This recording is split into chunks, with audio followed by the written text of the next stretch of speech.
Bonsoir à toutes et à tous. Nous consacrerons la dernière partie de cette émission à vos questions SMS, Internet et réseaux sociaux. Les djihadistes de l'État islamique en Irak et au Levant ont lancé une offensive fulgurante en Irak. Les villes stratégiques tombent une à une et leurs méthodes sont d'une extrême violence puisqu'ils revendiquent notamment l'exécution de 1700 soldats irakiens. Toutes les alliances sont bouleversées et évidemment les réactions de l'Amérique, de l'Iran ou de l'Arabie Saoudite sont scrutées dans le monde entier. Nous avons donc intitulé cette émission « La nouvelle guerre d'Irak » et voici les invités qui ont accepté de participer à ce C'est dans l'air en direct. Myriam Benrahad est politologue, spécialiste de l'Irak et du monde arabe. Vous êtes responsable du programme Afrique du Nord, Moyen-Orient au Conseil européen des relations internationales à Paris. Et citons votre livre Irak aux éditions Cavalier Bleu. Gérard Chalian, géopoliticien, spécialiste des conflits. Vous revenez d'Irak où vous avez passé plusieurs mois. Votre livre Vers un nouvel ordre du monde aux éditions du Seuil sera bientôt disponible en poche. Et je rappelle votre récit biographique La pointe du couteau dans la collection Point au Seuil. Asni Abidi est politologue, directeur du Centre d'études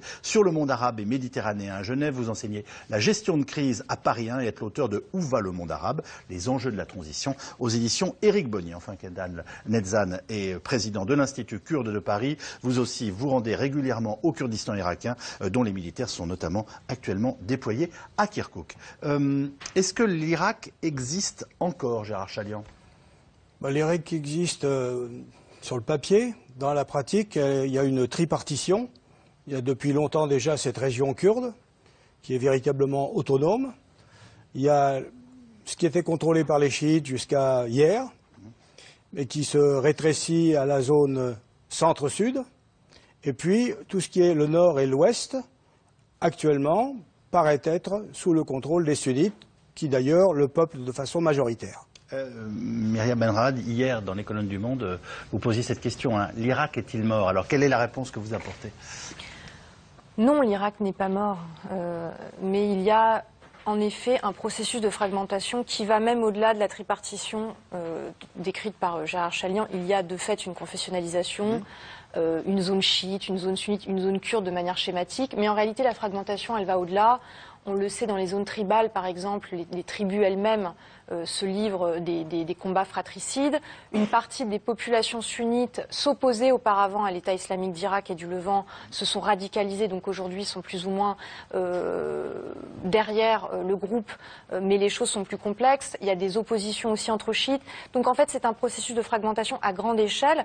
Et dans le même temps, l'Irak n'est pas, existe encore au sein de ses frontières, en tout cas formellement. Mais il est vrai que des groupes tels l'État islamique d'Irak et du Levant remettent en cause ces frontières nationales, qui ne font pas sens à ses yeux. Qui sont ces djihadistes dont je suis sûr beaucoup de nos téléspectateurs découvrent, en tout cas au minimum, la puissance de feu, même si elle révèle la faiblesse de l'État irakien, si le mot État irakien a un sens encore aujourd'hui. Mais voilà, qui sont-ils? Alors on les voit, nous évidemment on pense tout de suite à Al-Qaïda, c'est plus compliqué que ça, mais il y a des points de contact. Est-ce qu'on peut décrire en quelques mots ce qu'est leur projet? Et puis ne serait-ce que l'intitulé de ces djihadistes, il est en tant que tel, on pourrait dire, tout un programme.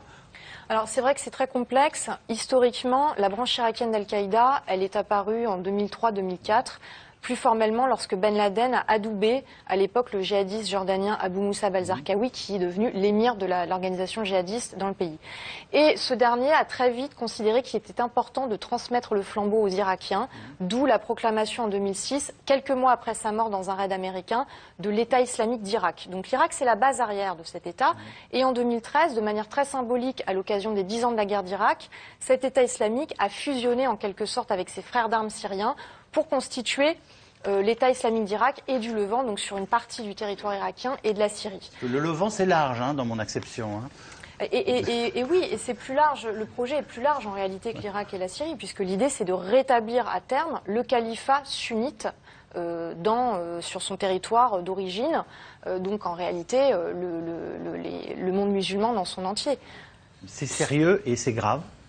C'est grave, c'est très inquiétant parce que finalement ce groupe il s'est nourri un petit peu de la situation politique. Tous les groupes djihadistes, soit Al-Qaïda, soit ce qu'on appelle le Daesh, donc l'État islamique en Irak au Levant, évidemment, il a trouvé un environnement qui n'est pas très hostile, c'est-à-dire la communauté sunnite exclue et marginalisée. C'est pourquoi la première question que vous avez posée est importante. L'Irak aujourd'hui, en tout cas, si ça continue comme ça, effectivement, il y a un danger en la demeure. Un danger, pourquoi? Parce que certains disent, attention, ce ne sont pas les djihadistes aujourd'hui qui sont contre le gouvernement central, c'est plusieurs tribus, c'est toute une partie qui a trouvé en ce groupe-là la chance inouïe pour dire leur ras-le-bol contre le gouvernement. Et c'est ça qui est très important. Il ne s'agit pas seulement d'un groupe terroriste, mais il s'agit aussi d'autres groupes. Vous avez l'armée islamique irakienne, qui a beaucoup de bassistes, les anciens bassistes qui se sont formés. Il y a un groupe qui s'appelle donc les Naqshbandis, entre le religieux et le soufi. Donc en fait, il y a plusieurs groupes qui se mêlent dans cette, disons, cette offensive contre le gouvernement irakien. Est-ce qu'une partition, d'une certaine façon, peut régler le problème, ou est-ce qu'on part pour 100 ans de guerre, au sens le plus large, de guerre d'Irak, dont ce soir nous analysons l'une d'entre elles? Je vois que ça vous fait sourire, Kendal Nezhan. Écoutez, l'Irak est un État artificiel, donc qui a été créé par les Français, les Anglais, les Français, avec les accords Sykes-Picot et puis le partage du lendemain de la Première Guerre mondiale. Il a tenu par des régimes dictatoriaux pendant des décennies. On a un Irak, mais on n'a toujours pas d'Irakiens. On a des chiites, on a des Kurdes, on a des sunnites, avec des subdivisions, des fragmentations. Ça ne s'applique pas à beaucoup d'États de la région, ça? Ça a été artificiel. Bon, c'est pas beaucoup d'États de la région. Bon, c'est le cas aussi également de la Syrie. Mais ça aurait pu marcher. Ils ont eu une chance historique à partir de 2003 avec une nouvelle constitution permettant une décentralisation, une confédération quasiment, enfin un régime fédéral pour les uns et les autres. Malheureusement, les dirigeants chiites ont joué la carte d'un pouvoir chiite sectaire, excluant de sunnites, et en bisbille aussi avec les Kurdes. Ma question, c'est est-ce qu'on est parti pour 100 ans de guerre dans la région? Vous me répondez quoi? Puis je écoutez, 100 ans, probablement pas. Mais malheureusement, dans l'ensemble de la région, on a un conflit sunnite-chiite qui peut durer des années, voire des décennies, qui est là et qui n'existe pas qu'en Irak. Donc on voit ça en Syrie, ça va du Pakistan jusqu'au Liban. Et il est temps effectivement de... Voilà, d'une part, vous avez l'Arabie saoudite qui soutient les mouvements djihadistes islamistes extrêmes. De l'autre côté, l'Iran qui soutient les milices chiites partout dans la région. Et toute la région vit une transition extrêmement sanglante, douloureuse, vers on ne sait pas vers quoi. On espérait que ça serait de la démocratie dans les années 2000, mais bon, malheureusement, vu ce que produisent les printemps arabes, à part la Tunisie, ça n'est pas encore la démocratie, la station finale. Donc on produit des régimes qui sont, voilà. Gérard Chaliand, je disais cette formule de 100 ans de guerre dans la région. Je trouve que ça résume assez bien la situation. En Irak, par exemple, les traditions font que le vainqueur rafle tout. Dans la pratique, M. Maliki a entièrement privé les sunnites de toute représentation administrative, militaire. Il a tout. Il est Premier ministre, c'est lui le patron de la défense, c'est lui le patron des services secrets, etc., etc.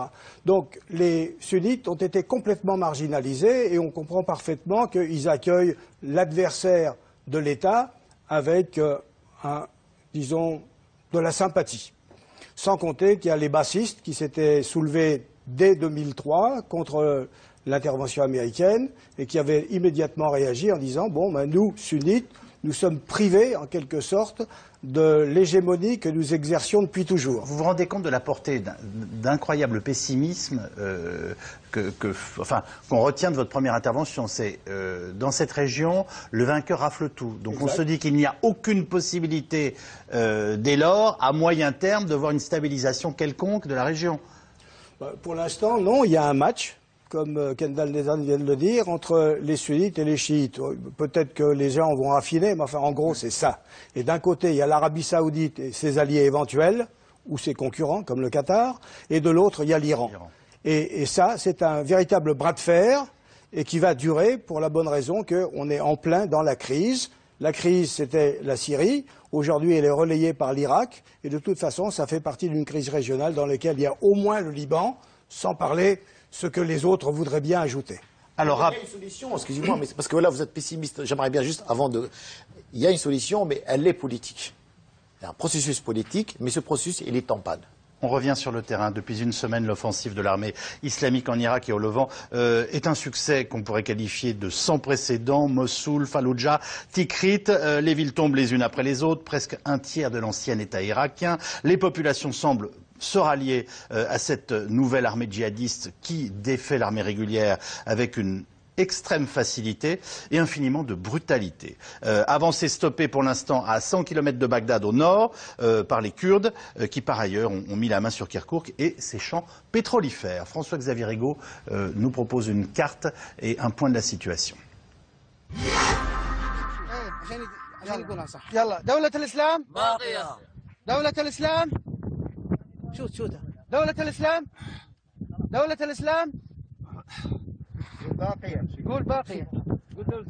Ces militaires irakiens auraient été exécutés quelques minutes plus tard. À en croire ces photos, des centaines de soldats auraient subi le même sort dans le nord du pays, près de la ville de Tikrit, ancien fief de Saddam Hussein. Impossible néanmoins de confirmer la véracité de ces informations. Depuis une semaine, les djihadistes de l'État islamique en Syrie et au Levant lancent une offensive militaire en Irak. En quelques jours à peine, ils ont pris le contrôle de plus d'un tiers du pays. Les villes tombent les unes après les autres. L'armée irakienne, pourtant formée et lourdement armée par les Américains, est en déroute. Ces djihadistes ont un objectif, créer un État islamique, un califat, à cheval entre la Syrie et l'Irak. Depuis 3 jours, l'armée irakienne lance une contre-offensive. Plus de 200 djihadistes auraient été tués par ces tirs d'hélicoptères. Nos forces de sécurité ont repris l'initiative en lançant plusieurs opérations sur plusieurs fronts depuis 3 jours, qui se sont achevées par des victoires avec l'aide de volontaires. Pour faire face, le gouvernement, actuellement au pouvoir à Bagdad, et les dignitaires religieux chiites appellent la population irakienne à rejoindre l'armée. Ils sont des milliers à avoir répondu à l'appel. Par centaines, ils arrivent à Bagdad avec la volonté d'en découdre. On ne veut pas de salaire ni d'argent. On veut dire aux djihadistes que les Irakiens n'abandonneront jamais leur pays. On veut défendre notre pays et libérer la ville de Mossoul, Salaheddin et Anbar. Nous allons repousser les djihadistes jusqu'aux frontières pour ne pas leur laisser d'espace dans notre pays. La contre-offensive de l'armée irakienne a permis d'endiguer la progression des djihadistes vers la capitale Bagdad. Désormais, le Premier ministre irakien Nouri al-Maliki veut reconquérir les territoires occupés par les djihadistes. Samarra est notre point de rassemblement, d'où va partir la reconquête de toutes nos terres, foulées par les pieds de ces traîtres. Le gouvernement de Bagdad est confronté à un autre problème. Après la déroute de l'armée irakienne, les Kurdes ont pris le contrôle de Kirkouk, au nord-ouest du pays.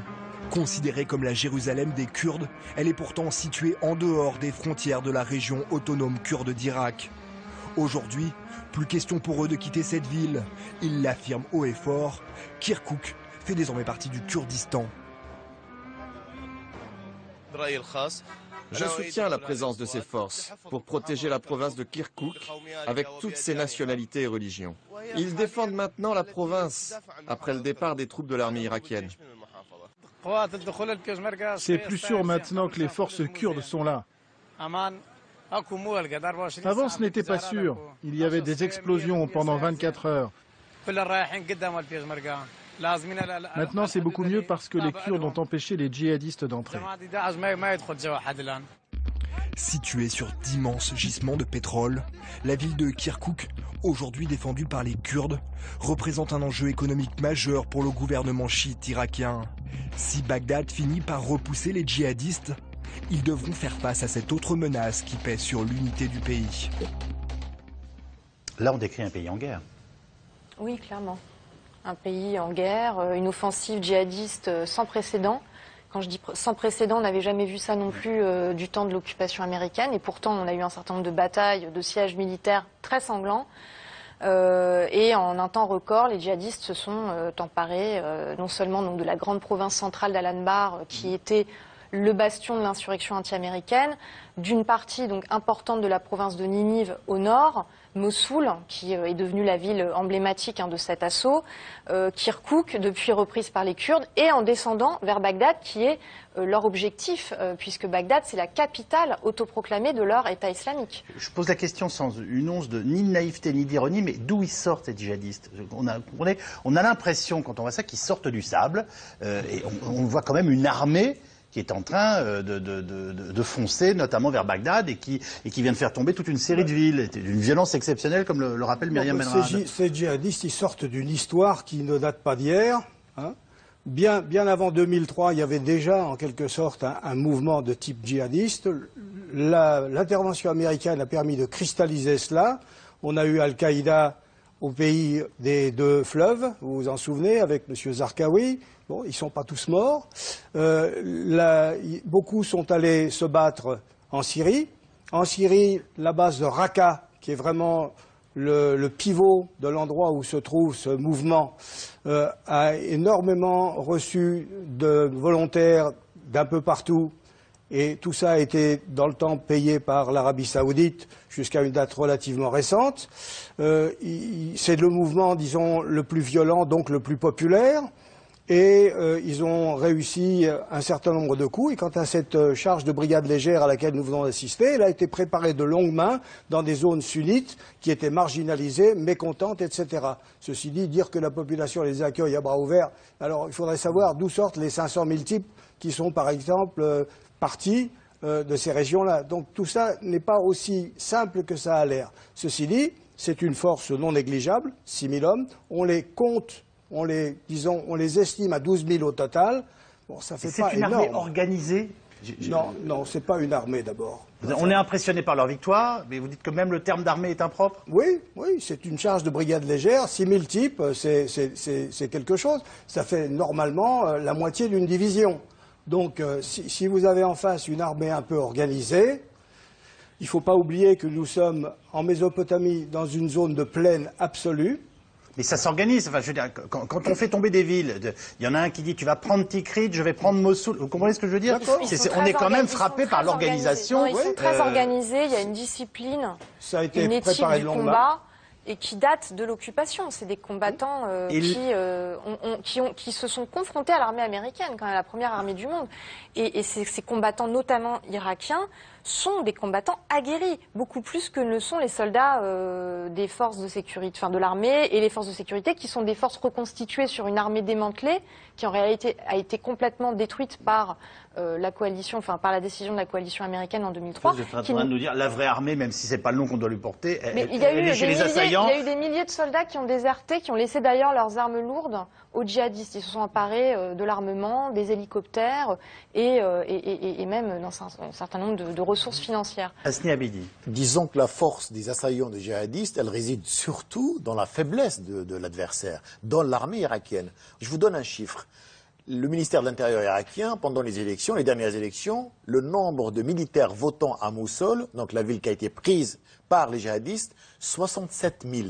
Donc comment ça se fait que 60 000 soldats n'ont pas résisté devant 9 000 ou 10 000? Ça, c'est la première question. Et il existe beaucoup de zones d'ombre autour de ce retrait des commandements en chef de l'armée irakienne régulière autour de Mossoul. Qu'est-ce que vous voulez dire quand on dit des zones d'ombre? Des zones d'ombre, ça veut dire pourquoi ce retrait? Alors qu'on savait que les assaillants, que les groupes armés n'étaient pas très loin de Mossoul. À qui profite le crime? Pourquoi laisser Mossoul toute seule? Deuxième élément très important. Quand on pose des questions, généralement, c'est qu'on a des éléments de réponse. Alors, à qui profite le crime? Vous répondez quoi, vous? Moi, je dirais que c'est de la lâcheté, de la manœuvre, une manipulation, enfin. Moi, je dirais que l'armée irakienne, d'une manière générale, on a dépensé à peu près 20 milliards de dollars depuis 2003 pour construire cette armée. C'est très important.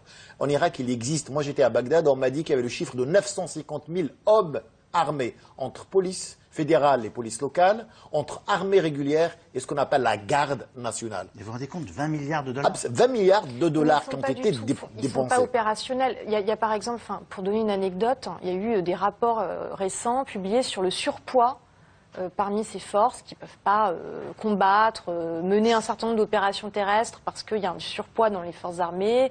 Ils disent qu'ils ne savent pas manier les armes. Les soldats irakiens sont trop gros, ils ne peuvent pas se battre. Oui, non, mais ça, c'était déjà le cas sous Saddam Hussein. Il avait déjà fait perdre du poids à ses officiers. C'est plus important, la confessionnalisation.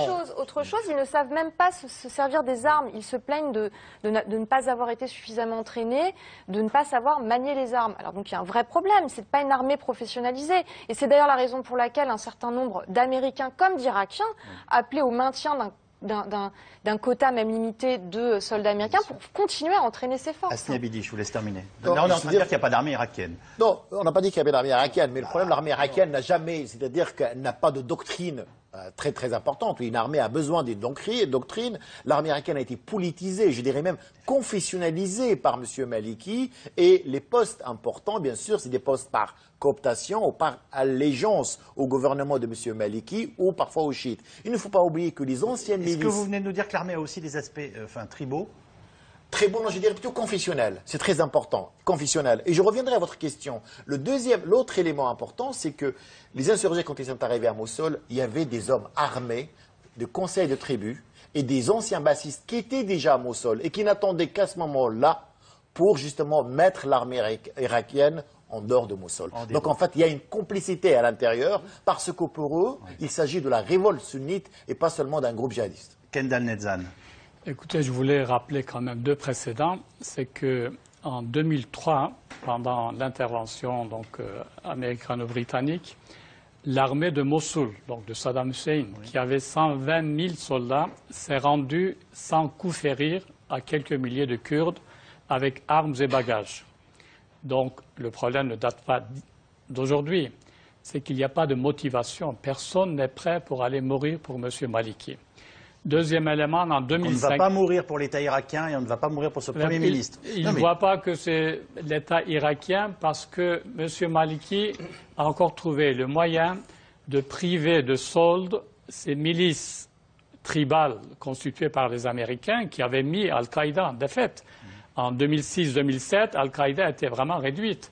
Et depuis début janvier, ces milices-là ne sont pas payées. Bon, vous comprendrez qu'elles ne vont pas se battre contre les djihadistes et les bassistes. En fait, la structure militaire djihadiste, c'est des anciens officiers bassistes de Saddam Hussein. Un autre élément, quand les Américains étaient là, en 2005, il y a déjà eu une offensive à Mossoul. Et malgré tous les efforts des Américains, la police et les forces de sécurité irakiennes ont basculé du côté des insurgés. Les Américains sont venus demander l'aide des Kurdes pour aller rétablir l'ordre là-bas. Donc il n'y a pas de motivation, il y a peut-être l'aspect confessionnalisation, mais parce que la population arabe sunnite, d'abord, elle n'arrivait pas à faire son deuil d'avoir perdu l'ensemble du pouvoir et d'avoir qu'une partie du pouvoir. Et puis ensuite, la politique d'exclusion menée par les sectaires, menée par le pouvoir chiite, ne les motive pas. Qui va mourir pour M. Maliki? Et donc les gens sont partis, y compris les Kurdes les avaient alertés 2 jours avant en disant attention, il y a une offensive en préparation. Et le commandant l'ont dit non, non, non, tout est sous contrôle et ce commandant se sont réfugiés au Kurdistan. Le terrorisme, c'est fait pour terroriser et quand même, est-ce qu'ils sont aussi violents qu'on le perçoit? Est-ce que ces images que l'on vient de voir vous semblent justes? Est-ce qu'ils sont capables d'avoir éliminé froidement 1700 gars comme ça en leur tirant des balles dans la tête parce qu'ils ne se déclarent pas favorables à un État islamique? Et est-ce que cette violence est réelle? Comme vous le faisiez remarquer il y a quelques instants, Gérard Chalier, on se pose des questions sur les images de relative fraternisation qu'on voit dans les villes qu'ils ont prises. Mais enfin, quand on a en face de soi des types avec des armes lourdes, on peut avoir l'air conciliant. Voilà, quelle est la nature réelle de cette violence? Est-ce qu'elle est aussi déterminée et froide qu'on semble le percevoir? Ils ont intérêt, de toute façon, à passer pour extrêmement violents. C'est-à-dire qu'ils ont intérêt à terroriser, même s'ils ne tiennent pas à tuer. Ils peuvent certainement tuer, peut-être qu'ils n'ont pas tué 1700, peut-être qu'ils en ont tué moins, mais l'idée, la rumeur, c'est très important. Ça se faisait déjà du temps des Assyriens dans la région d'ailleurs. Donc, ce qui compte aujourd'hui, c'est de savoir, du côté, si vous voulez, des chiites, est-ce qu'il y a une volonté de résister ou pas, au-delà de l'État? Eh bien, moi je dis que les chiites, certainement, n'ont pas l'intention de se laisser réoccuper par les sunnites. Ils n'ont pas l'intention d'être sous la domination des sunnites à nouveau. Donc il y a là tous les éléments, si vous voulez, d'un conflit effectif. Et s'il y a un minimum de force organisée dans cette armée, qui a quand même été formée pendant des années, où il doit bien y avoir un embryon quand même de gens qui savent se battre, il est possible, dans cette plaine qui, lorsqu'on se déplace, est totalement plate et qui permet de véritablement noyer entre l'aviation et les tanks une force qui se déplace. Donc nous sommes à un moment, si vous voulez, où il ne faut pas enterrer le régime avant qu'il ne tombe. Myriam Benrad, ils sont aussi violents qu'on l'imagine, ou en tout cas qu'ils veulent nous le faire croire? Oui, et c'est important. Enfin, ça fait déjà d'une part, quand ils exécutent des centaines de soldats, c'est vrai, Asniabi a raison, c'est des soldats chiites, donc ils considèrent comme apostats, mécréants, comme faisant partie de cette alliance chiite qui a finalement exclu, marginalisé les sunnites, et de toute façon, pour eux, ce ne sont pas des musulmans. Donc ils n'ont aucun problème à les éliminer. Ça fait d'ailleurs partie de leur priorité. L'élimination des chiites passe avant un certain nombre d'autres priorités du djihad. On est dans un... Pardonnez-moi, mais on est quand même là, ce que vous décrivez, il y a une priorité officielle... Confessionnelle. D'élimination des chiites. Et c'est ce qui leur a valu... Le terme est important, oui, élimination des chiites. L'élimination des chiites, et c'est ce qui leur a valu d'ailleurs le conflit avec Zawahiri, Al-Qaïda centrale, qui a critiqué justement la violence de ces opérations, le caractère confessionnel des opérations de l'État islamique, en disant que la priorité, c'était pas de s'en prendre aux chiites, c'était de s'en prendre à Israël, aux États-Unis, à l'Occident. Donc il y avait un conflit autour des priorités accordées donc au djihad, alors que l'État islamique, lui, donc poursuit d'une part l'objectif d'éliminer les chiites du Moyen-Orient, pas seulement d'Irak, du Moyen-Orient, et d'autre part la restauration du califat. Autre point de divergence, parce que Zawahiri a considéré que mettre en œuvre ce projet politique était prématuré, en tout cas en l'état actuel des choses.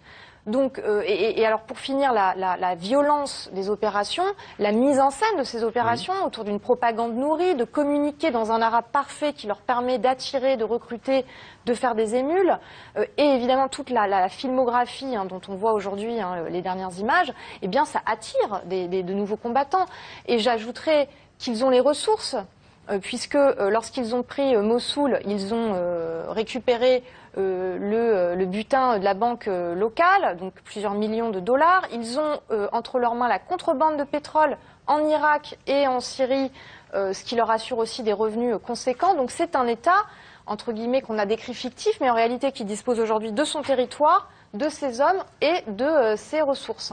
Un dernier mot et on va faire un point sur le jeu diplomatique. Avant le jeu diplomatique, il faut rappeler une chose, c'est que l'armée irakienne existait sous Saddam Hussein. Il ne faut pas oublier qu'elle était majoritairement chiite et qu'elle a fait la guerre contre l'Iran qui était chiite. Absolument. Donc c'est un élément important. L'armée qui a été reconstruite, et ça c'est une erreur stupide et malheureuse, il faut le rappeler, des Américains en occupant l'Irak en 2003, en décidant de dissoudre l'armée et le parti Baas, en fait l'effondrement même de l'État. Dans cette région-là, l'armée est parfois antérieure ou plus même solide à l'État lui-même. Et cette décision-là de dissoudre l'armée et de vouloir reconstruire une armée nationale, regardez le résultat, en fait c'est un ramassis entre des anciennes milices chiites, des anciens militaires reconvertis, et donc ça a donné plutôt plusieurs milices armées qui n'ont pas ni la doctrine ni la motivation pour défendre le pays. Alors, à la lumière de ce que nous expliquent nos invités, inutile de dire que cette nouvelle guerre en Irak rebat et bouscule toutes les alliances régionales. Certains ennemis d'hier peuvent-ils former des alliances de demain? On pense notamment aux États-Unis et à l'Iran. Tout ce petit monde s'est vu hier à Vienne, officiellement pour parler nucléaire, bien entendu, mais les discussions ont visiblement vite porté sur l'Irak. En fait, une coopération politique sans doute en train de se mettre en place entre l'Iran et Washington. Un porte-avions américain, le George Bush, est d'ores et déjà en route pour le Golfe. Laurence Aïda Diop, Magali Lacrose et Grégory Roudier. Hier à Vienne, les négociations battaient leur plein. Iran, Europe et États-Unis avaient rendez-vous pour discuter nucléaire, en tout cas officiellement. Car en coulisses, le sujet de conversation, c'était l'Irak. En Irak, les États-Unis et l'Iran ont le même adversaire, qui d'ailleurs est plus qu'un adversaire, qui est un ennemi considéré comme mortel par les deux puissances. Par conséquent, je crois qu'effectivement, il va y avoir le début ou la poursuite d'une coopération, non seulement sur le plan diplomatique, mais en termes de renseignement contre les islamistes radicaux sunnites qui aujourd'hui combattent en Irak. Iran et États-Unis discutent. 35 ans pourtant que les deux pays avaient rompu toute relation diplomatique. Mais aujourd'hui, la menace est trop forte. Et samedi, à la surprise générale, le président iranien tendait la main aux Américains. Tous les pays doivent s'unir contre le terrorisme. En Irak, le gouvernement et le peuple irakien sont seuls à faire face. Personne d'autre n'est sur place. Les Américains n'ont pas encore pris de décision. Si on voit les États-Unis s'engager dans une opération contre le terrorisme, alors on pourrait envisager une coopération. Et la réponse américaine n'a pas tardé. Nous sommes ouverts à la discussion avec l'Iran. Je n'exclurai rien qui puisse être constructif si l'Iran est prêt à faire quelque chose dans le respect, l'intégrité et la souveraineté de l'Irak. Les deux ennemis sont prêts à unir leurs forces, mais attention, aucune coopération militaire n'est envisagée, d'autant que les Américains préparent leur propre riposte. Nous n'enverrons pas de nouvelles troupes au combat en Irak, mais j'ai demandé à mon équipe de sécurité nationale d'envisager d'autres options pour soutenir l'Irak. Je regarderai leurs propositions dans les jours qui viennent. L'USS George Bush vient d'être déployé dans le Golfe. À son bord, des avions et des hélicoptères de combat, les Américains envisagent des frappes aériennes. Si l'option militaire est sur la table, la résolution du conflit en Irak est avant tout diplomatique. Elle ne se fera pas sans les grandes puissances de la région, car le pays est au cœur d'une autre guerre, sunnite contre chiite. En réalité, en toile de fond, il y a une rivalité entre l'Arabie saoudite et l'Iran. Entre deux États qui se perçoivent chacun respectivement comme le cœur soit du chiisme pour l'Iran, le chiisme est la religion nationale de l'Iran en quelque sorte, et l'islam sunnite de type wahhabite, donc extrêmement dur, extrémiste en réalité, en Arabie saoudite. Bon. Et donc par conséquent, ces deux États se font en quelque sorte la guerre, mènent une espèce de guerre froide par groupe interposé. Alors par groupe chiite évidemment pour les Iraniens et groupe sunnite pour les Saoudiens. Demain, les 21 ministres des Affaires étrangères de la Ligue arabe se réuniront à Jeddah pour tenter, disent-ils, de remédier à la situation critique en Irak. Il y a beaucoup de questions à vous poser. On en a une première très précise de téléspectateurs et c'est intéressant qu'ils nous la posent. C'est que se passera-t-il si l'ambassade américaine d'Irak est attaquée ? C'est un gros problème. Je pense que les Américains sont déjà présents sur place. Contrairement à la version officielle, il y a énormément d'Américains. C'est l'ambassade la plus importante avec celle de l'Afghanistan. Donc ça, c'est un élément important. C'est une énorme ambassade. Je crois ils sont sans doute à plusieurs milliers. C'est un véritable bunker voilà. À Bagdad. D'ailleurs, ils disposent d'une piste d'atterrissage, etc. Propre, dans l'enceinte de l'ambassade. Dans l'enceinte. Il faut rappeler que l'ambassade américaine elle se trouve dans la zone verte, où c'est très difficile. C'est vrai que les Américains ne font plus le checkpoint. Les points de contrôle sont plutôt les Irakiens qui font depuis le retour des Américains. Mais il y en a 4 ou 5 contrôles avant de pénétrer à la zone verte. Où il y a le gouvernement d'ailleurs de M. Maliki, parce que M. Maliki ne sort pas de la zone verte, le Parlement irakien dans la zone verte et aussi l'ambassade américaine qu'il faut d'autres contrôles supplémentaires pour y arriver. Donc les conditions de sécurité sont réunies, mais les djihadistes sont à 70 km. Il ne se passera pas à Bagdad ce qui s'est passé à Téhéran, parce que j'imagine que c'est ça aussi qu'imaginait le téléspectateur qui nous posait la question. Oui, alors si vous permettez une question, on a toujours tendance à surdimensionner le conflit en disant que finalement les Irakiens sont des marionnettes entre les Iraniens et les Saoudiens. Il y a une dimension nationale très importante. Il ne faut pas oublier aussi que les Saoudiens, ou disons tous les pays du Golfe sunnite, ont soutenu Ayad Allawi. Ayad Allawi, à l'époque, on l'appelait le Saddam sans moustache. Il était chiite d'ailleurs, un docteur,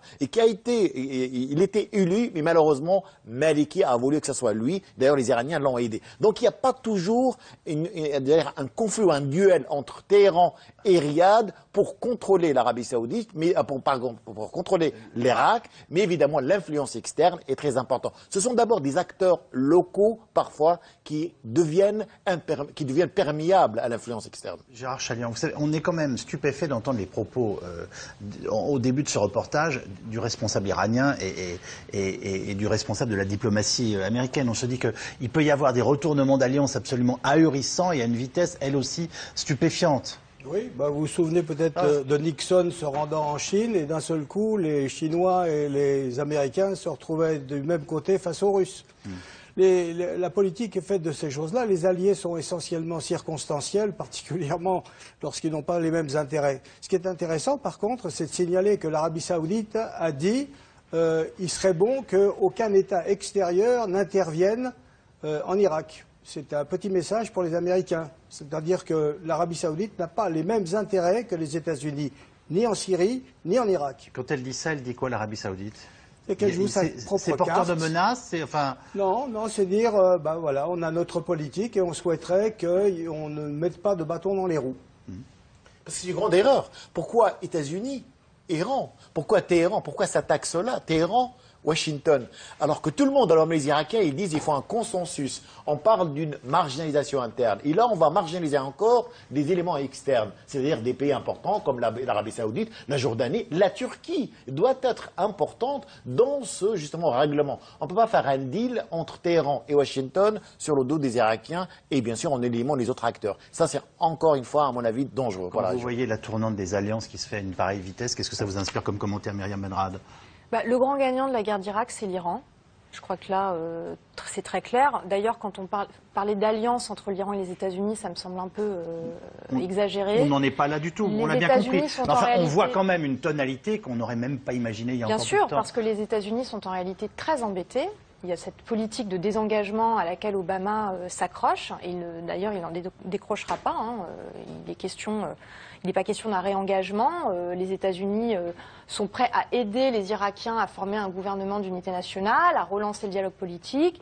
Il faut même avec des drones, ils n'interviendront pas? D'accord, oui, il y a la question de frappe. Mais je tiens quand même à préciser que l'Iran s'oppose à l'intervention américaine. Il y a eu des déclarations d'un certain nombre de dirigeants iraniens. Pour l'instant. Pour l'instant, bon, mais c'est très circonstanciel. Parce qu'en réalité, et là je vais vers le terrain syrien, en Syrie, c'est l'Iran qui soutient le régime de Bachar el-Assad, auquel les Occidentaux et les États-Unis y compris s'opposent.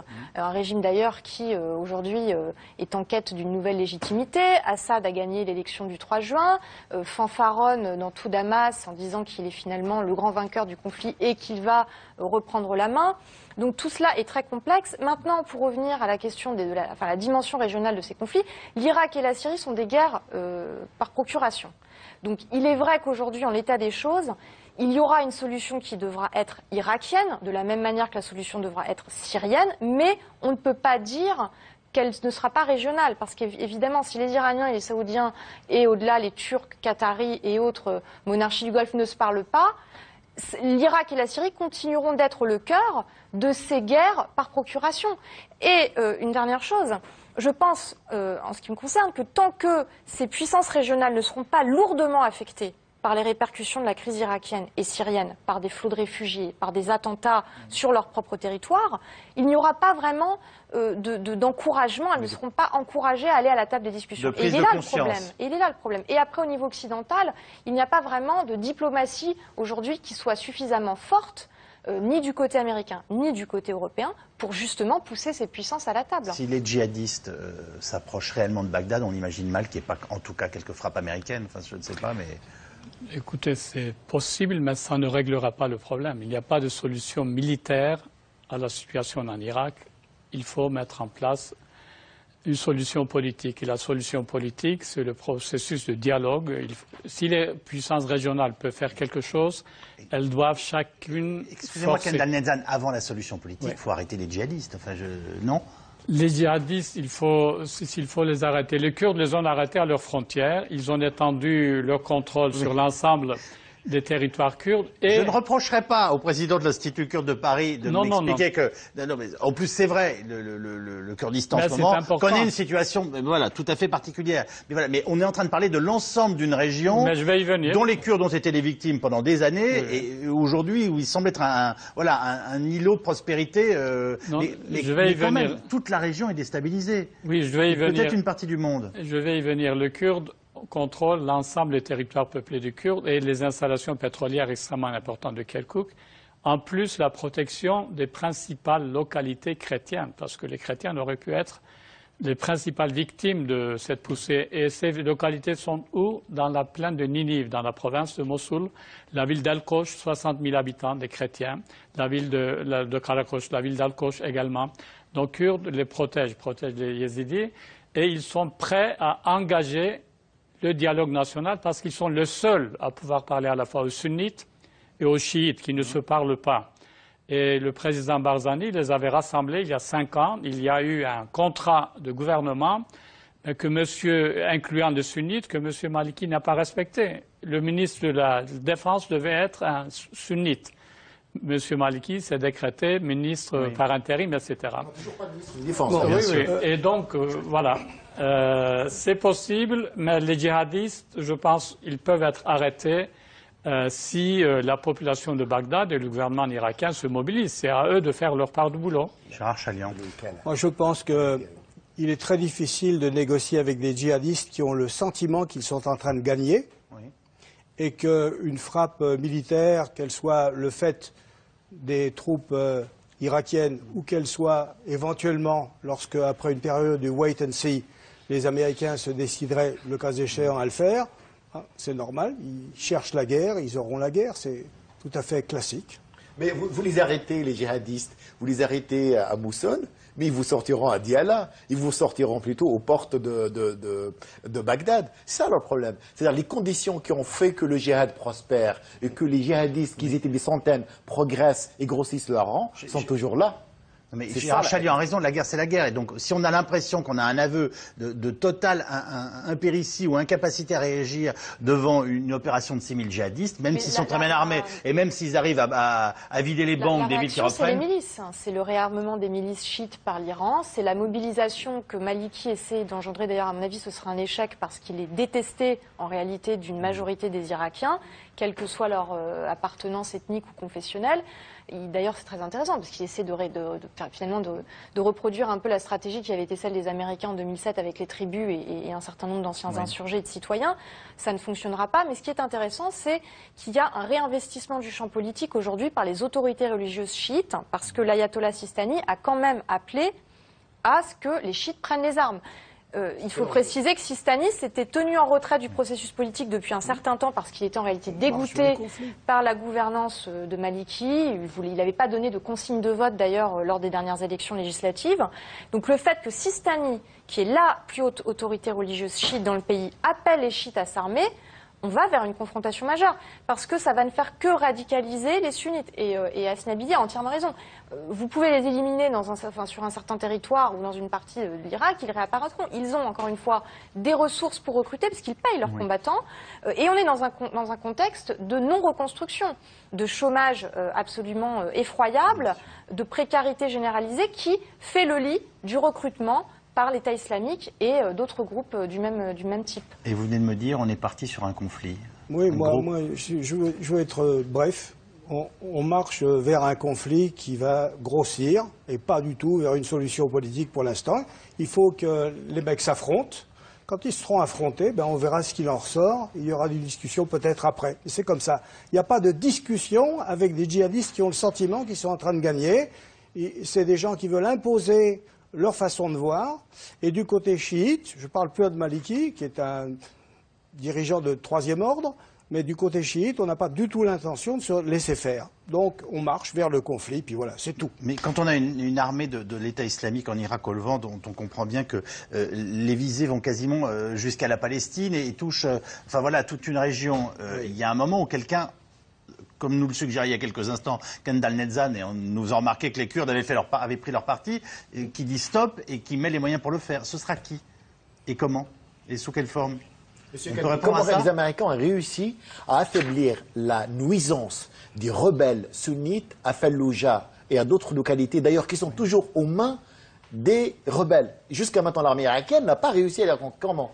David Patrios a eu cette idée d'aller recruter de ce qu'on appelle les conseils de l'éveil, Majal et Sahwa. Donc, des sunnites eux-mêmes qui se sont rébellés contre les djihadistes. Ça, c'est la première solution.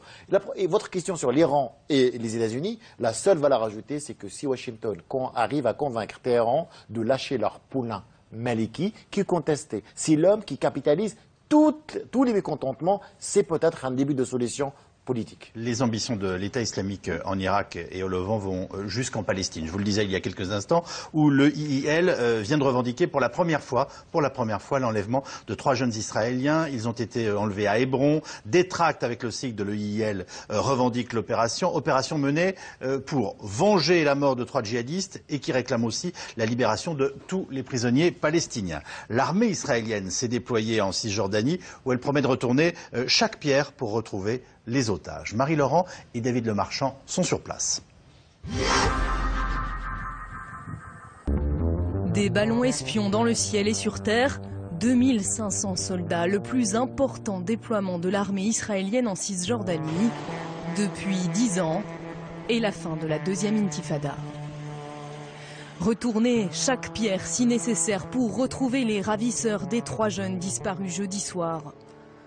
8 ans après l'enlèvement du soldat Gilad Shalit, les médias israéliens multiplient les éditions spéciales. On peut déjà dire que cet enlèvement n'est pas le fruit du hasard, mais le résultat d'une organisation très sophistiquée. Ce qui est surprenant, c'est le silence des Palestiniens qui restent muets pour l'instant. Les forces de sécurité sont en train d'évaluer une revendication émise par une organisation djihadiste, salafiste, hier, sans savoir quelle valeur lui accorder. Une organisation djihadiste radicale tout droit venue de Syrie, l'État islamique d'Irak et du Levant, qui se manifeste pour la première fois en Cisjordanie. Pour l'instant, on ne peut pas affirmer que les djihadistes sont derrière cet enlèvement, mais on ne peut pas non plus l'exclure. Depuis le début de l'année, on a été témoin d'un certain nombre d'incidents dans lesquels étaient impliqués des djihadistes. Al-Qaïda, mais pas seulement. Dans le camp de Yatta, tout près d'ici, il y a quelques mois, une cellule djihadiste a été démantelée alors qu'elle s'apprêtait à commettre une série d'attentats.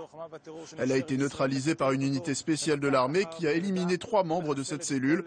En l'occurrence, ils étaient intervenus à temps. Cible des perquisitions, Hébron, la plus grande ville palestinienne, fief islamiste et bastion du Hamas, complètement bouclée par l'armée israélienne depuis 2 jours.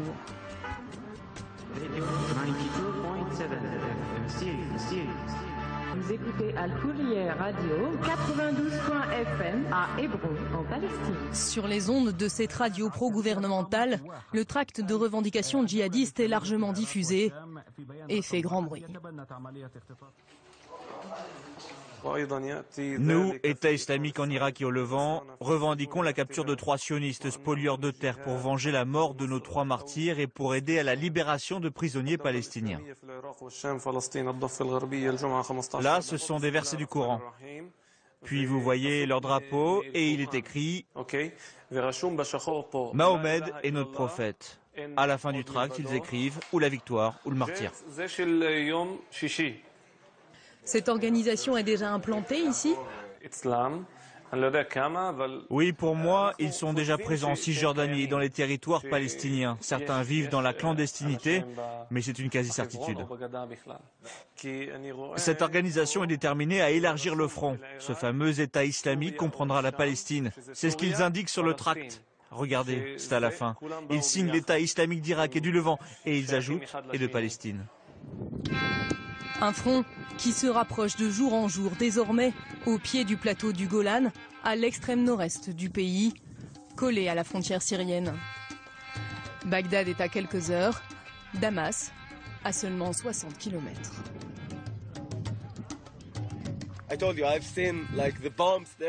Souvent, on peut voir les explosions, les combats. Ici, les guides touristiques côtoient les bombes et rendent compte de l'avancée des djihadistes. On a même des groupes encore plus radicaux qu'Al-Qaïda qui se joignent au combat. Al-Qaïda les a virés, tellement ils étaient radicaux pour eux. Sans prendre peur pour l'instant.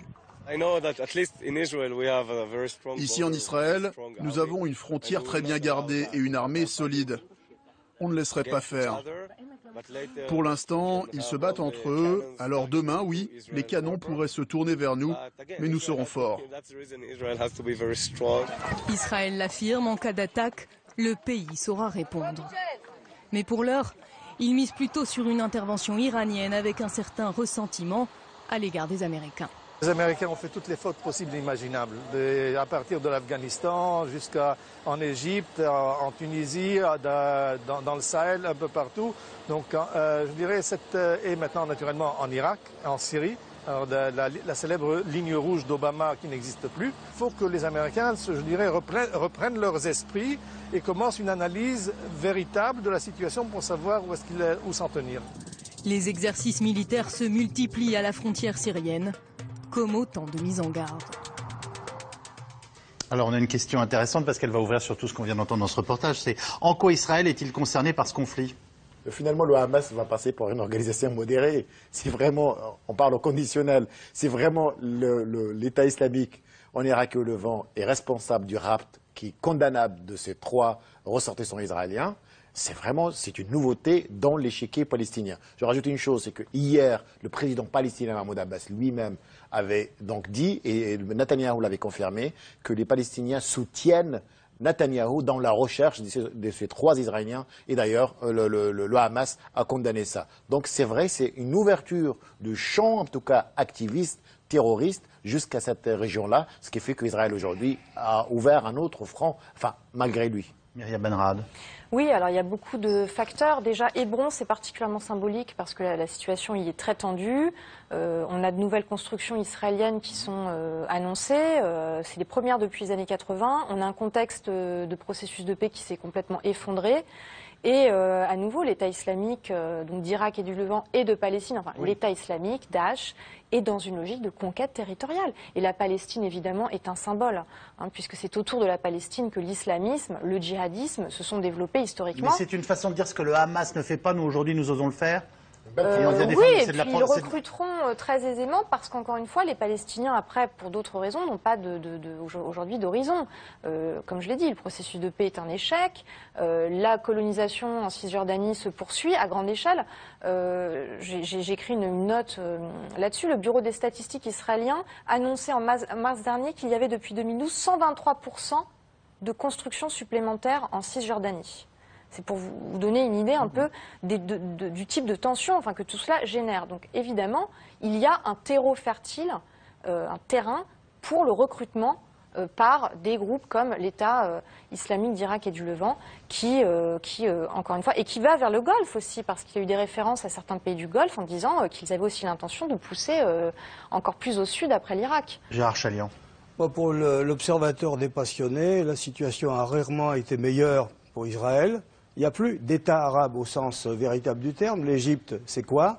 La Syrie, c'est quoi? L'Irak, c'est quoi? Il n'y a aucun État, disons, capable d'être une menace militaire. Donc, je veux dire que le reste, c'est de la gesticulation. Alors, ou bien... Oui, avec un aspect diplomatique qui est quand même très troublant et qu'on sent dans ce reportage, c'est finalement ce qu'on pourrait appeler le ressentiment israélien qui semble grandissant vis-à-vis de l'Amérique. Enfin, notamment pour ces 2 guerres d'Irak et ce qu'elle fait ou ce qu'elle ne fait pas en Syrie. Enfin, vous le percevez ou pas? Moi, je trouve que les Israéliens étaient très satisfaits, que les Américains sont intervenus en 2003, les néoconservateurs étaient des pro-israéliens. Non, ça c'est pas sérieux. Israël a une frontière avec la Syrie sur le Golan, que je sache. Oui, ils ont une frontière avec la Syrie parce que le Golan, ils l'ont pris. C'est-à-dire que le Golan, maintenant, ça fait partie d'une zone annexée par l'Israël. Bon, la situation est excellente pour les Israéliens. Je ne vois pas de quoi ils peuvent se plaindre. Je ne partage pas cette opinion. Permettez-moi juste de dire une chose. D'abord, la frontière du Golan, c'est la frontière la plus froide. Donc, il n'y avait aucun tir de côté syrien. Mais si vous permettez, pour Israël, c'est beaucoup plus important d'avoir un État fort, un État solide, comme ce fut le cas avec Moubarak, pour stopper, pour tenir tous ces mouvements djihadistes, ou des mouvements en tout cas hostiles, que d'avoir un État failli où les groupes, en fait, dépassent largement les capacités d'un État classique. Je crois que ce qui va inquiéter Israël, c'est plutôt des groupes comme le groupe de Daesh, ou comme des groupes, par exemple, dans le Sinaï, où l'autorité de M. Sisi n'arrive pas, il a tellement de priorités locales, il ne va pas encore faire le gendarme d'Israël. Et la même chose pour la Syrie. Je crois qu'Israël aujourd'hui, Israël ne dort pas tranquille, doit absolument faire attention parce que la situation risque bien sûr de dépasser ces États voisins qui ne seront plus capables justement d'assurer la sécurité. Et c'est d'autant plus vrai que les Israéliens craignent une 3e intifada. C'est dans toutes les bouches. Donc l'État islamique, sa progression, encore une fois son message qui fait des émules pourrait... Dire voilà, que l'OLP, que Hamas finalement vous a été domestiqué, vous n'avez rien fait pour la cause. Regardez, voilà, sont des mots, regardez les nouveaux qui arrivent, les héros qui arrivent et qui peuvent vraiment faire quelque chose. Ça c'est un grand risque. Mais c'est de la propagande encore une fois, mais ça marche. C'est de la propagande, c'est un discours qui risque de mobiliser et qui risque de passer auprès d'une opinion lassée par un échec total, un processus politique qui ne marche pas, d'ailleurs en Palestine ou en Israël, ou bien sûr en Irak aussi, où on voit que l'opération politique, elle est au point mort. C'est une région où le verbe occupe une place importante. Pas que oui, le verbe et les armes en ce moment. Oui. Non, vous abordez ça avec philosophie, mais quand même, depuis le début de cette émission, on se dit qu'on est au cœur d'une région où on a oublié finalement une guerre qui est en train de nous exploser au visage. Oui, c'est vrai qu'on a oublié l'Irak. Oui. C'est vrai qu'on a oublié l'Irak, et il est tragique que l'Irak revienne dans l'actualité du fait de cette offensive djihadiste, parce que la violence n'y a jamais cessé. L'Irak a été la base arrière des djihadistes aussi qui se sont exportés vers la Syrie. Pareil, on n'en parlait pas. On a l'impression aujourd'hui, quand on lit certains rapports, que c'est les djihadistes qui s'exportent aujourd'hui vers l'Irak, alors que l'État islamique a été fondé en Irak. Donc la guerre d'Irak est en fait aujourd'hui très présente, a toujours été en réalité présente. Et on le voit, il y a aujourd'hui un risque en réalité de déstabilisation globale. Parce qu'on parlait de la Palestine, de la Syrie, de l'Irak, mais l'Égypte aussi, effectivement, la reprise de l'activité djihadiste dans le Sinaï.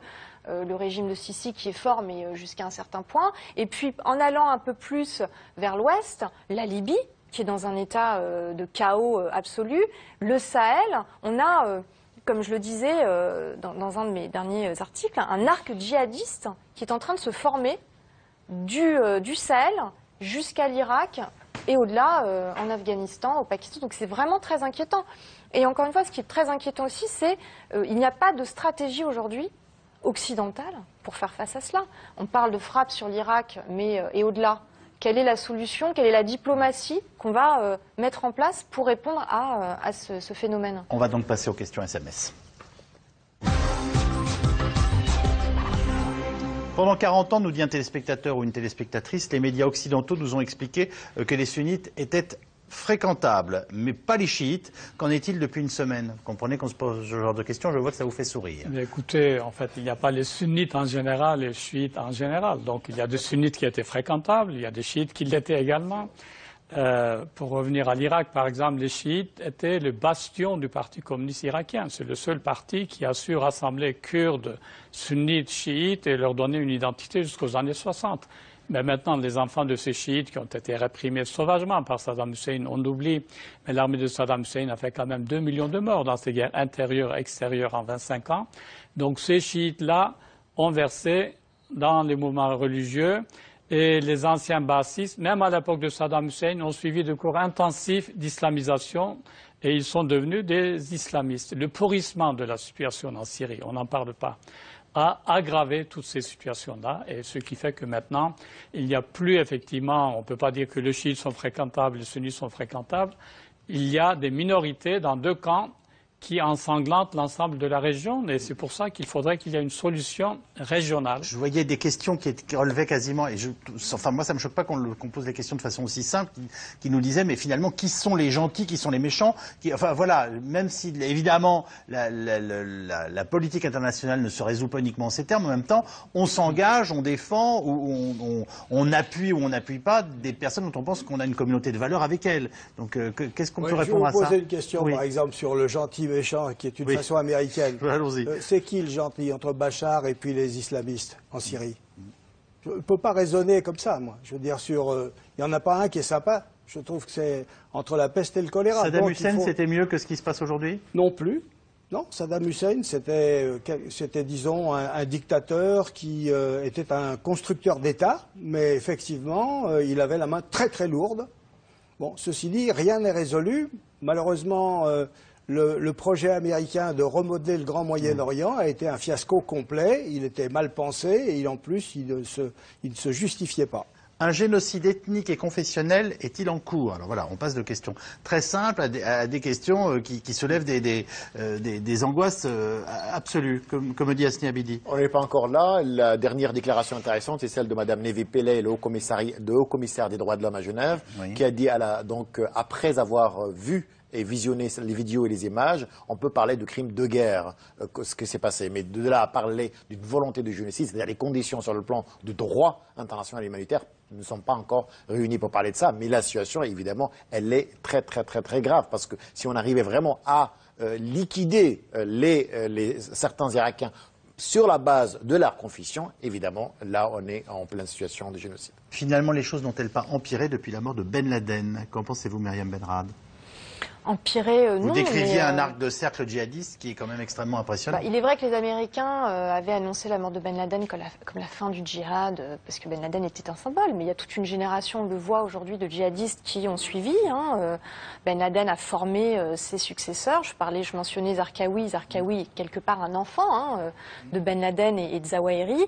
Et on le voit, ces djihadistes sont toujours présents. Une nouvelle génération a fait son apparition avec la guerre d'Irak et aujourd'hui avec la Syrie, dont une génération de djihadistes européens, parce que quand je disais qu'il n'y a pas de diplomatie ou de stratégie occidentale, on va directement payer le prix de l'indifférence à l'égard de l'Irak et du pourrissement de la situation syrienne. C'est exactement la question suivante qui nous était posée. L'Europe doit-elle craindre la progression de l'islamisme? Oui, l'Europe vivra les conséquences directes de la crise syrienne, en termes de flux de réfugiés, en termes de questions sécuritaires, le retour des djihadistes européens dont on voit déjà de manière dramatique les répercussions. Et puis l'Europe n'a pas de stratégie en réalité. Il était question de redéfinir une politique au moment des printemps arabes. Et puis tout cela s'est dissous dans la crise, certes, qui a eu lieu en Europe. Les Européens ont été très très pris par la crise ukrainienne récemment, mais il faudra réinvestir l'Afrique du Nord, le Moyen-Orient et essayer d'avoir une politique cohérente sur un plan sécuritaire, sur un plan humain, pour gérer aussi ces flux de réfugiés auxquels on va faire face. Et aujourd'hui, il n'y a rien. Il n'y a pas de déclaration vraiment forte faite par l'Europe. Une réaction? Pour retourner à votre question sur Ben Laden, je signale qu'aucun des printemps arabes n'a fait appel au modèle Ben Ladenien. Donc il faut aussi y aller doucement sur ce parallèle. C'est l'échec un petit peu de Ben Laden. C'est l'échec politique du Ben Ladenisme. Alors qu'effectivement en Syrie on a laissé la situation pourrir et qu'il aurait peut-être mieux valu dès le début peut-être intervenir avant que ne se cristallisent tous ces djihadistes venus d'un peu partout, c'est possible. Je n'ai pas de solution là-dessus, mais je le signale en passant. Maintenant, on a effectivement, disons, une zone qui s'est grossie, qui va poser problème. Bon, d'accord, en Europe, on va avoir quelques bombes. Il ne faut pas non plus s'affoler. Je veux dire, il ne faut pas vendre de l'angoisse sans arrêt. Ils vont revenir, ils vont revenir. Ils n'ont qu'à revenir, on verra bien. Je veux dire qu'il y a des polices qui s'occupent de ça aussi. Il ne faut pas entretenir cette espèce d'impression qu'on est menacé de partout. Voilà. Un peu de courage. C'est très dangereux cette théorie, vous savez, il y a la théorie, pardon, c'est très important parce que finalement, en laissant la situation en Syrie sans intervenir, les Américains pensent épuiser tous les ennemis des États-Unis, Assad, les Iraniens, les pays du Golfe, et la même chose en Irak, c'est-à-dire en impliquant les Iraniens dans le jeu, finalement les États-Unis vont dire que finalement tous nos ennemis sont vaincus dans cette situation. La situation, Kendall Netzan, pourrait-elle contribuer à la naissance d'un État kurde souverain? C'est très probable, oui.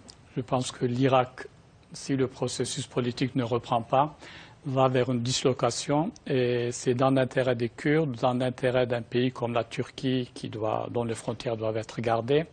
Il y a un pacte énergétique entre le Kurdistan et la Turquie également. Le Kurdistan recèle beaucoup plus de réserves de pétrole que la Libye, par exemple, et il a de quoi alimenter une partie de l'Europe aussi en gaz.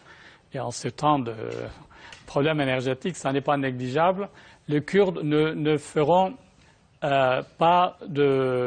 prendront pas d'initiative eux-mêmes. Mais quand ils voient que l'Irak se disloque, ils sauveront le meuble. Et on parlait de valeurs. Je pense que les pays occidentaux, en particulier les pays européens, ont intérêt à soutenir cette jeune démocratie kurde qui défend, qui est au Proche-Orient, à peu près la seule région qui défend les valeurs démocratiques, la laïcité, la protection des chrétiens, des minorités religieuses. Il faut le défendre et il ne faut pas faire de la diplomatie pour revenir 30 ou 40 ans en arrière. Avec le soir, on n'arrive nulle part. Je pense qu'il faut être prospectif, oui. Je signale que c'est ce que Thomas Friedman, l'éditorialiste du New York Herald Tribune, disait pas plus tard qu'hier. Après 8 jours de visite, il disait que bon, c'est une région qui marche. Et quant à Kirkouk, pourquoi est-ce qu'ils y sont? C'est parce qu'effectivement, ils ont réussi à faire passer l'électricité 2 heures par jour à 24 heures, que les rues sont propres, que l'infrastructure se tient, et qu'ils ont réussi à expliquer aux Turkmènes et aux Arabes locaux que ce n'est pas celui qui gagne qui opprime les autres, mais qu'on peut partager. Bon, c'est un effort. Qui peut croire que le pétrole n'est pas la raison principale de l'intérêt porté à l'Irak? Voilà. Alors, le pétrole est fondamental. On le sait aujourd'hui, les Américains avaient des visées sur le pétrole irakien. Alors, il est d'autant plus fondamental qu'au-delà de la question des ambitions occidentales, il alimente aussi le conflit aujourd'hui en Irak. Entre le Kurdistan irakien et Bagdad, sur un plan institutionnel, gouvernemental, et puis les groupes armés aussi, je le disais, l'État islamique, eh bien, ses ressources, c'est la contrebande de pétrole, et ça lui permet donc de s'attirer des sympathies, des soutiens et de conquérir les territoires. Réaction très rapide d'Asni Abidi, à qui je donne la dernière question. Le cours du pétrole va-t-il faire un bond? Ah oui, ça c'est clair. Il va faire un bond, mais c'est pas dans l'intérêt justement de l'éducation parce que les sunnites n'ont pas de pétrole. Seuls les chiites ont des pétroles et les Kurdes. Donc ils ont intérêt plutôt à maintenir le pays. Merci infiniment. Voilà ce que nous pouvions vous dire ce soir sur ce que nous avions appelé la nouvelle guerre d'Irak. Ce C'est dans l'air sera rediffusé à 22h45. Merci à nos invités. Merci à vous de nous avoir suivis. Demain, bien entendu, nouveau C'est dans l'air en direct aux alentours de 17h45 et auparavant Axel de Tarlet et son invité. Merci de votre fidélité. Bonsoir et à demain.